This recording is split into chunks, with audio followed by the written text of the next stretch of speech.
ഈശോയിൽ ഏറ്റവും സ്നേഹം നിറഞ്ഞവരെ, നമ്മളെല്ലാ ദിവസവും ഉപയോഗിക്കുന്ന നമ്മുടെ വഴികൾ കുണ്ടും കുഴികളും കൊണ്ട് നിറഞ്ഞിരിക്കുന്നു എന്നുള്ള വാർത്ത കേട്ടുകൊണ്ടാണ് നമ്മൾ ഓരോ ദിവസവും ആരംഭിക്കുന്നത് തന്നെ. ഈ മഴക്കാലത്താവട്ടെ നമ്മുടെ പാതകളുടെ അവസ്ഥ അത്ര ദയനീയം ആയിരിക്കുന്നു. ആബാലവൃന്ദം ജനങ്ങൾ ദൈനംദിനം ഉപയോഗിക്കുന്ന നമ്മുടെ വഴികൾ ഈ അവസ്ഥയിലാകാൻ കാരണമാരാണ്? തങ്ങൾ ചെയ്യേണ്ട ഉത്തരവാദിത്തങ്ങൾ വേണ്ട സമയത്ത് കൃത്യമായി ചെയ്യാത്ത ഒരു കൂട്ടം ആളുകളാണ് ഇതിന് കാരണം എന്ന് നമുക്ക് നിസ്സംശയം പറയാം. എല്ലാവരും ഉപയോഗിക്കുന്ന വഴികൾ അത് കൃത്യമായി പരിപാലിക്കപ്പെടേണ്ടത് തന്നെയാണ്. എന്നാൽ തങ്ങൾ ചെയ്യേണ്ട ഉത്തരവാദിത്തം മറന്ന് തങ്ങൾക്ക് ലഭ്യമായിരിക്കുന്ന സുഖസൗകര്യങ്ങളിൽ മാത്രം ശ്രദ്ധിച്ച് തങ്ങൾക്ക് കിട്ടേണ്ട ആനുകൂല്യങ്ങളെക്കുറിച്ച് മാത്രം ചിന്തിച്ച് ഉദ്യോഗസ്ഥ വൃന്ദം ജീവിക്കുമ്പോൾ പെരുവഴിയിലാകുന്നത് സാധാരണ ജനങ്ങളാണ്. തങ്ങൾ ചെയ്യേണ്ട കാര്യങ്ങൾ കൃത്യമായി ചെയ്യാതെ അവരുടേതായ പ്രവൃത്തികളിൽ മുഴുകുമ്പോൾ അവർ മറക്കുന്നത് അവരെ തന്നെയാണ്.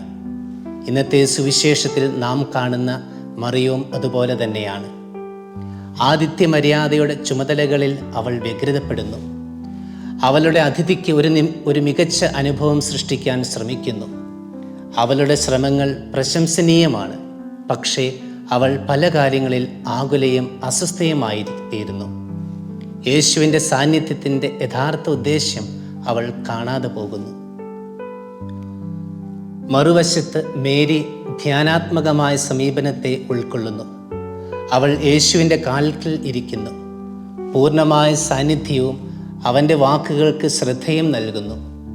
യേശുവിനോടൊപ്പമുള്ള ഈ നിമിഷം ഒരു അപൂർവ സമ്മാനമാണെന്ന് മനസ്സിലാക്കിക്കൊണ്ട് അവൾ ചുമതലകളേക്കാൾ ബന്ധത്തിന് മുൻഗണന നൽകുന്നു.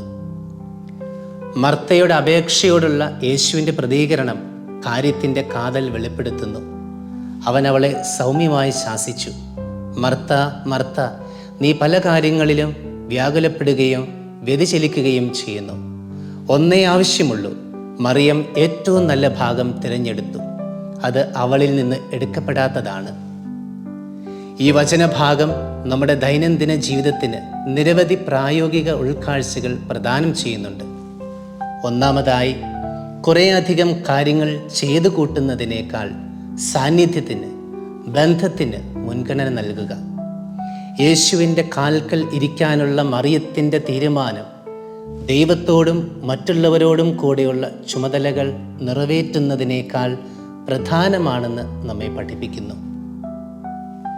രണ്ടാമതായി, മതി എന്ന ആശയം സ്വീകരിക്കുക.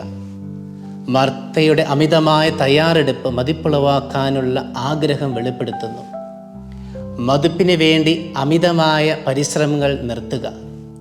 അതുപോലെ തന്നെ ദൈവത്തോട് ആയിരിക്കുന്നതിൽ നിന്നും നമ്മെ അകറ്റുന്ന കാര്യങ്ങളോട് നോ പറയാനായിട്ട് നമുക്ക് സാധിക്കണം. മൂന്നാമതായി, ആശങ്കയും അശ്രദ്ധയും ഭരിക്കാൻ അനുവദിക്കരുത്. മർത്തയുടെ ആകുലതകളും അശ്രദ്ധകളും ആ നിമിഷത്തിൻ്റെ സന്തോഷത്തെ കവർന്നെടുക്കുന്നു. നാലാമതായി, മികച്ച ഭാഗം തിരഞ്ഞെടുക്കുക.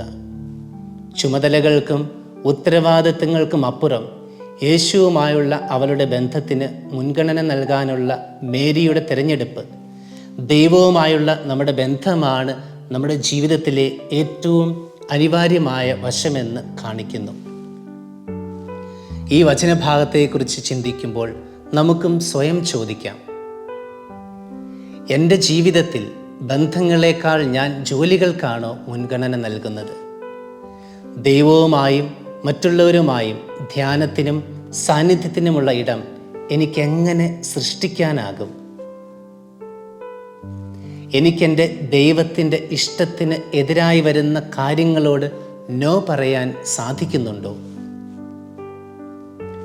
ജീവിത വ്യഗ്രതകൾ എന്നെ കൂടുതൽ അലട്ടി ദൈവത്തിൽ നിന്നും അകറ്റുന്നുണ്ടോ? യഥാർത്ഥത്തിൽ പ്രാധാന്യമുള്ള കാര്യങ്ങൾക്കായി സമയം കണ്ടെത്തുന്നതിന് എനിക്ക് എന്തൊക്കെ ചെയ്യാൻ കഴിയും? മർത്തയുടെയും മേരിയുടെയും പാഠങ്ങൾ ഉൾക്കൊള്ളുന്നതിലൂടെ ശാശ്വതമായ സന്തോഷവും സമാധാനവും നൽകുന്ന മികച്ച ഭാഗത്തിന് മുൻഗണന നൽകിക്കൊണ്ട് ജീവിതത്തോട് കൂടുതൽ സമതുലിതവും ധ്യാനാത്മകവുമായ സമീപനം നമുക്ക് വളർത്തിയെടുക്കാൻ കഴിയട്ടെ. ആമേൻ.